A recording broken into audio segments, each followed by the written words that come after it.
ખૂબ વંદન। આજે હું એક બાપ દીકરીનું વક્તવ્ય કહેવા જઈ રહી છું। એક લાગણીશીલ બાપની દીકરીના નાતે હૃદયસ્પર્શી કવિતાના રૂપમાં હું વેગ આપું છું, જેમાં દીકરીના જન્મથી લઈને બાળપણનું વાત્સલ્ય અને વશમી વિદાય સુધીની વક્રતા જોઈને વિધાતાના લેખ પણ અટવાઈ જતા હોય છે। દીકરીના બાપે 20 વર્ષો સુધી સાચવી રાખેલા આંસુ અને હૈયા ફાટ રુદનથી ધરતીને પલાળી દે છે। કોણે કહ્યું દીકરી છે પારકી થાપણ? કોણે કહ્યું દીકરી છે પારકી થાપણ? એ તો છે આખા સમાજનું ઢાંકણ। પારકાને પોતાના કરી હર કોઈ દીકરી ચાલી જવાની। પારકાને પોતાના કરી હર કોઈ દીકરી ચાલી જવાની। આંખોમાં અશ્રુ ભીની અદાલત ભરી સુખના આશીષ આપી જવાની। દીકરી, આ શબ્દ બોલતા કેટલી શાંતિ અનુભવાય। દિલ સાથે જોડાયેલો એક અતૂટ શ્વાસ અને વિશ્વાસ એટલે જ દીકરી।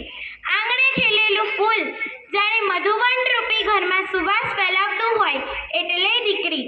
અંધકારને પણ અજવાળામાં ફેરવી દે અને પરિવારને મહેકતો કરી દે એટલે દીકરી। દીકરીને જન્મ આપીને તેનું લાલન પાલન ઘડતરમાં માતૃત્વની કોઈ ઓછી ભૂમિકા નથી, પરંતુ સાથે સાથે પિતાનો પ્રેમ, વાત્સલ્ય અને કરુણતા પણ મેદાન મારી જાય છે। અમથા પુરાણમાં એવું લખાયેલું હશે કે જેણે કરી ગાયોની સેવા તેના ઘરે અવતરે લક્ષ્મીજીની મેવા। હંમેશા પિતાની એક જ ઈચ્છા હોય છે કે દરેક જન્મમાં મને મારી દીકરી જ મળે। દીકરીની દરેક ઈચ્છાઓ ઉરમાં ધરી ઘૂંટ લાગણીઓને લણી લેતા આંખોમાં આંસુ ભરી પાપણો ભીંજવે પોતાની અને મને મસ્તીની મોજ માણવા દેતા। કેવું સરસ હતું એ બાળપણ મજાનું, કેવું સરસ હતું એ બાળપણ મજાનું, ભીની માટીમાં પણ મને રમવા દેતા। અરે ક્યારે હું જોઉં પિતાની આંખોમાં ભીનાશ, અરે ક્યારે હું જોઉં પિતાની આંખોમાં ભીનાશ, તો એ વાતને પણ છુપાવી લેતા। હંમેશા હર કોઈ દીકરી ઝાકળની જેમ ઉડી જવાની, તેમ છતાં તેનો બાપ પાંદડીની કોમળ સરીખી ડાળ પણ ન પડવા દે। અરે ક્યારે ભૂલ મારાથી થઈ હોય તો હેત ભર્યા હૈયાથી મને ચાપી લેતા અને પાપણને પણ ખબર ન પડે તેમ આંસુને પણ છુપાવી લેતા। એક દીકરી પિતાને દરરોજ વૃક્ષનું જતન કરતા જુએ છે અને કહે છે કે તમે આ વૃક્ષનું જતન શા માટે કરો છો? એ તો પાંદડા ખરીને આપણા ઘરમાં કચરો ફેલાવે છે, તેને ઉખાડીને બીજે ખૂણે વાવી દઈએ તો?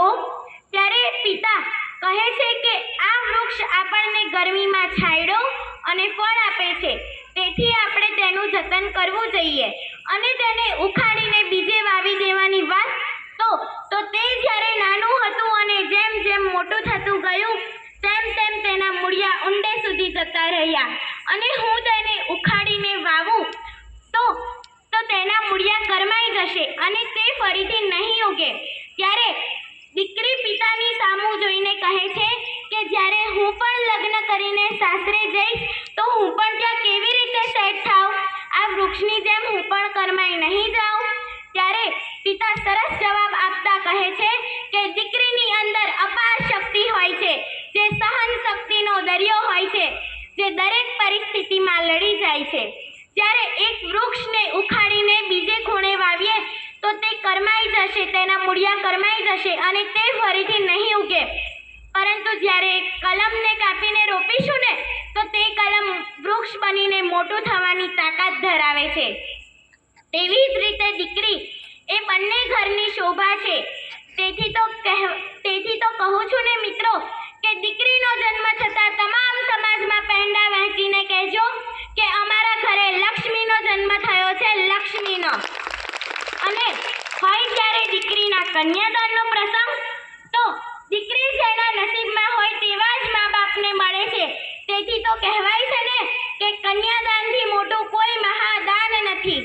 અને દીકરીના વિદાય વેળાનો પ્રસંગ તો દીકરી ફક્ત એટલું જ કહે છે કે મને મારા પિતા પ્રત્યે એટલું જ દુઃખ છે કે વર્ષો વર્ષ હું તેમની ભેગી રહેવા છતાં તેનું અંતર ના માપી શકી। અરે મને ખુશ રાખ